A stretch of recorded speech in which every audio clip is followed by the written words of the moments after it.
Сот жүйесі мүлтіксіз жұмыс істеу үшін оны үнемі жетілдіріп, мамандардың біліктілігін үздіксіз жоғарылату қажет. Саладағы озық тәжірибені зерттеп, сот жүйесінде құқықтық мәдениетті одан әрі дамыту міндеті тағы бар. Қазақстан Республикасы жоғары сот кеңесінің жанындағы сот төрелігі академиясына дәл осы міндеттер жүктелген. Ендеше салаға қажет кадрлар қалай дайындалып жатыр, оқытудың қандай тың әдістері енгізілген, бүгінгі сұхбатымызда осы сауалдарға жауап іздеп көреміз. Армысыздар, есім Бақтоқтаев, бүгінгі сұхбатты жүргіземін. Ал студияның қонағы сот төрелігі академиясы ғылыми білім беру орталығының директоры Ержан Еденбердиев мырза. Ержан мырза, студиямызға қош келіпсіз. Қош келдік. Сот төрелігі академиясының судьялар корпусын қалыптастырудағы рөліне тоқталып кеттіңіз. Өйткені бірі біледі, бірі білмейді. Жалпы ондай академияны туралы бірінші рет естіп жатқан халық болуы мүмкін. Сұрағыңызға рахмет. Әрине де біздің академияның құрылғанына келесі жыл 10 жыл болады. Бүгінгі таңда 9 жыл деуге болады. Бұл уақыт аралығында академияда біраз түлектер судьялыққа тағайындалып жұмыс істеуде. Ол біздің мақтанышымыз деуге болады. 700-ден астам түлектеріміз қазір бүгінде да судьялардың корпусында жұмыс істеуде. Яғни сот төлігін жүзеге асыруда. Академия ерекшелігі неде? Жоғары оқу орындарының қатарында бұл ерекше мәртебеге ие, айтқанда білім беру ордасы. Егер біз 2024 жылға дейін жоғары соттың қарамағында болсақ, 2024 жылдың 15 шілдесінен бастап біз жоғары сот кеңесінің қарамағына ауысқан болатынбыз. Содан бері біз қазірді өз жұмысымыз жалғасудамыз, бірақ біраз оң өзгерістер бар. Бұл енді судьялар дайындау әрине оңай емес. Бізде судьялар дайындау үшін арнайы оқу бағдарламалары әзірленеді. Арнайы айтқанда жұмысқа білім беретін оқытушылар жұмысқа алынады. Олардың қатарында айтып кететін болсақ, бізде әрине көбінесе практика саласының мамандары, судьяларымыз, ол жаңағыдай жергілікті соттың судьялары, жоғары соттың судьялары, және халықаралық ұйымның сарапшылары бар, және өзіміздің ғылым саласының докторлары мен кандидаттары да сабақ беруде. Оқу барысында әртүрлі әдістер қолданады, әрине. Бұл судьяға тән керек, жаңағы өзіңіз айтып кеткендей, басында әділеттік жауапкершілік, одан кейін әр іске қатысты жаңағыдай жан-жақты қарау, ол әрине адам бойына тән қасиеттерді меңгеру оңай емес. Ол үшін жаңағыдай тиісті айтқанда айтып кеткендей оқу бағдарламалары әзірленіп, тиісті сынақ жүргізіледі. Бізде енді бір жыл оқу өтеді, бір жылдың ішінде олар жаңағыдай теориялық және практикалық білімдерін алады. Теориялық білімдерін академияның өзіне алатын болса, практикалық білімдерін соттарда, Астана қаласының соттарында әртүрлі сот ісін жүргізу бағытына қарай жаңағыдай тәжірибеден өтеді. Азаматтық болуы мүмкін, әкімшілік қылмыстық, әкімшілік құқық бұзушылық тарап істері бойынша қатысып, өздері жаңа судьялардың көмекші ретінде тиісті практикалық дағдыларын меңгеретін болады. Енді расында да біз бүгінгі таңда бір жылдан астам уақыт өтті. Жоғары сот кеңесінің қарамағына ауыстық. Әрине оң өзгерістер бар. Бұл енді атап өтіп кетіңізші, мысалы материалдық техникалық базасы жаңарды ма, дегенмен маман даярлау оңай іс емес, оған тиісті жағдай жасау керек. Әрине, расында материал техникалық базаны жаңару мәселесі әрине ол да орынды. Бірақ ең бастысы бізде жаңағыдай осы өткен жылдың аяғында, желтоқсан айында тұжырымдама қабылдаған. Академия даму тұжырымдамасы 3 жылға қабылданды, 2025-2027 деп аталады. Ол күшіне осы жылдың басында, яғни қаңтар айынан бастап күшіне енді. Оның қабылдауына үлкен үлес қосқан жоғары сот кеңесінің төрағасы. Сол кісінің қолдауымен біраз бүгінгі таңда 7-ші ай ма, қазір 8-ші айында, 8 айдың ішінде біраз өзгерістер болды. Өте үлкен өзгерістердің қатарында әрине мынау жоғарғы оқу орнынан кейін білім алу саласы, ол магистратура, докторантура ғой. Сол магистратура, мысалы, біз 1 жылдық болған бізде. Қазір біз 2 жылдыққа тиісті оқу базасын дайындап, соған жаңа рұқсатын алдық. Соған сәйкес оқыту бағдарламасында әзірлеу керек қой? Оны да әзірлеп, соны дайындадық біз. Одан бөлек жаңағы докторантура.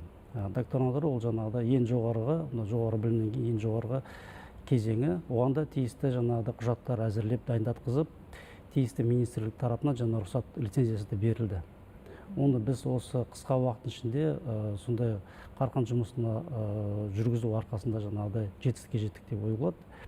Одан бөлек бізде мынау қазіргі таңда судьяға өздерінің білімдерін айтқанда күшейтеміз, қосымша жаңағыдай курстар өтеміз деген бағдарлама әзірледік.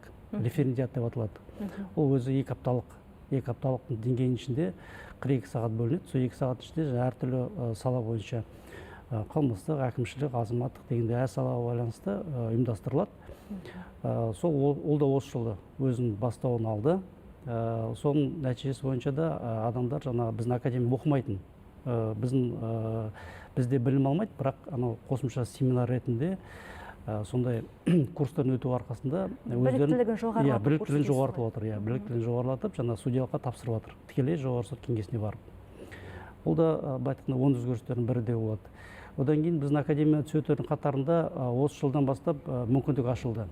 Бізде академияға әдетте мемлекеттік қызметкерлер тапсыратын грантқа. Яғни сот жүйесіндегі мемлекеттік қызметкерлер ол жаңағы біздің мамандарымыз, хатшыларымыз, жаңағыдай жүйеде қызмет атқарып жүрген қарапайым мамандар солар тапсыратын. Ал осы жылдан бастап бізде жаңағыдай осы мүмкіндік барлығына берілді. Яғни Қазақстан Республикасының барлық азаматтарына. Ол жаңа мемлекеттік қызметке қатысы жоқ.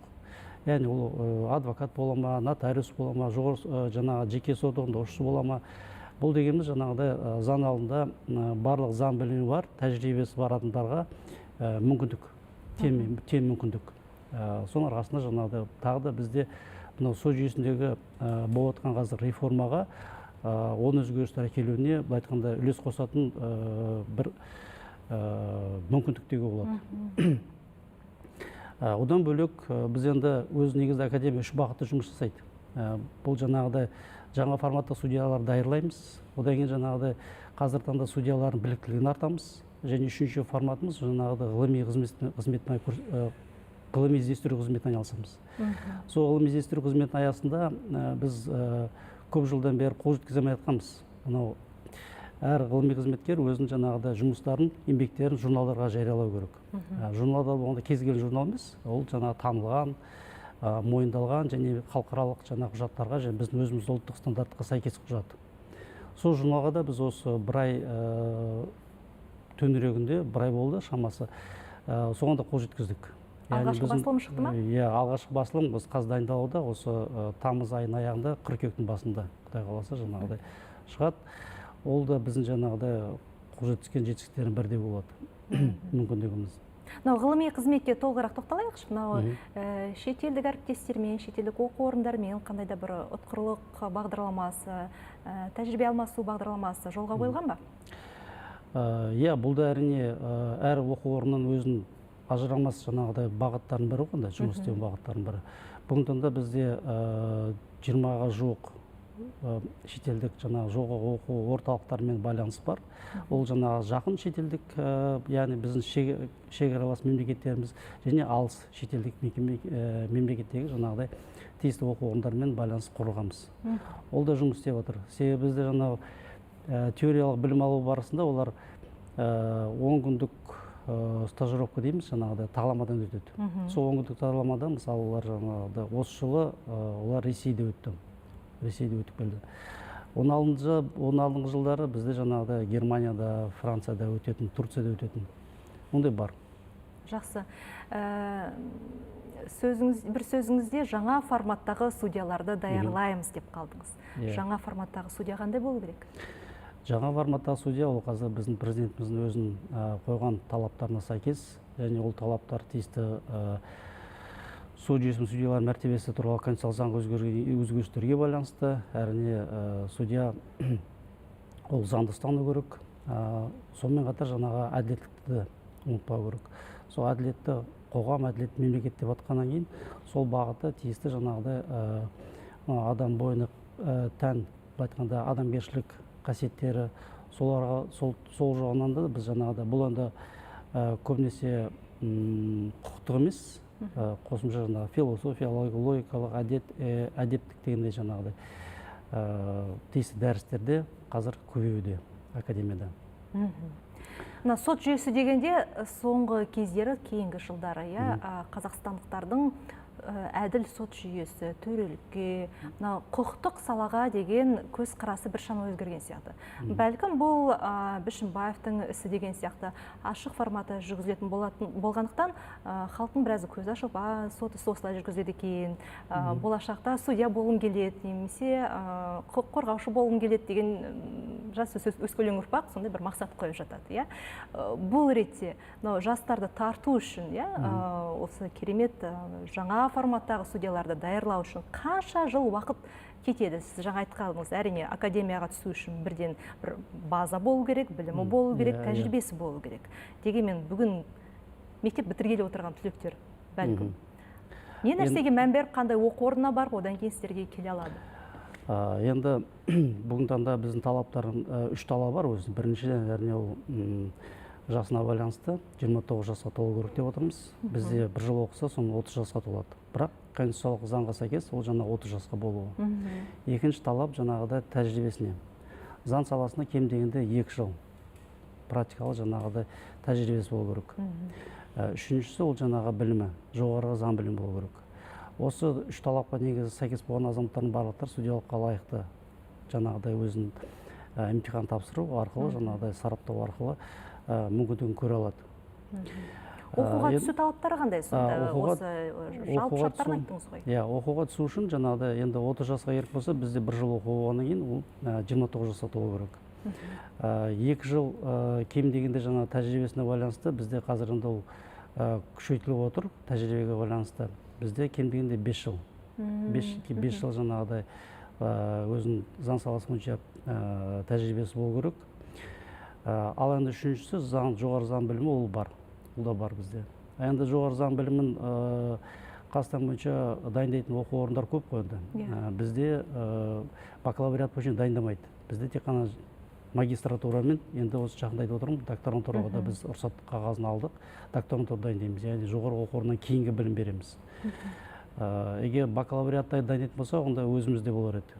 Бұл толық цикл айтқанда жоғары оқу орны, жаңа жоғары оқу орнынан кейінгі. Сонда талапкерлер емтихан тапсыра ма, әлде толыққанды түйіндемесін әзірлеп дайындай ма? Олар 3 кезеңнен өтеді. Бірінші кезең жаңағыдай біздің бүгінгі таңда жоғары білім және ғылым министрлігінің ұлттық тест орталығы бар.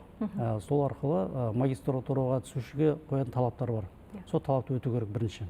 Бұл бірінші кезең. Одан өтіп сүрінбей өткен жағдайда екінші кезең бізге келеді академияда. Өзі 3 кезең деп отырмын, жаңағы сол екінші мен үшінші кезең біздің академияда өтеді. Екінші кезең ол жаңағы мынау өмірдегі болатын практикалық ситуациялар болады, әртүрлі жағдайлар болады. Сол жағдайлар бойынша жаңағы есеп шығарады бізде.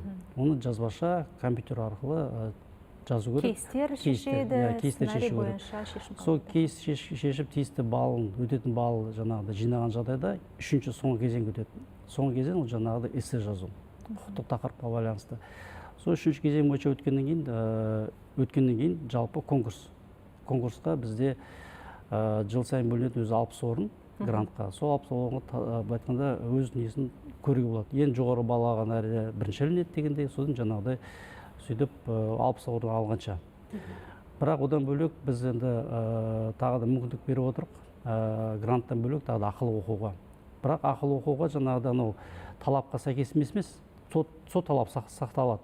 Тек грантқа ілінбесе де ақылы? Ілінбей қалса ғана жаңағыдай балы кеп тұр, бірақ грант орында шектеулі ғонды. Ілінбей қалған жағдайда жаңағы ақылы оқуға мүмкіндігі бар. Құрметті көрермен, мен еске сала кетейін, бүгінгі студиямыздың қонағы Сот төрелігі академиясы ғылыми білім беру орталығының директоры Ержан Егембердиев мырза болатұғын. Ал мен сіздермен келесі эфирге қоштасамын. Аман сау болыңыздар.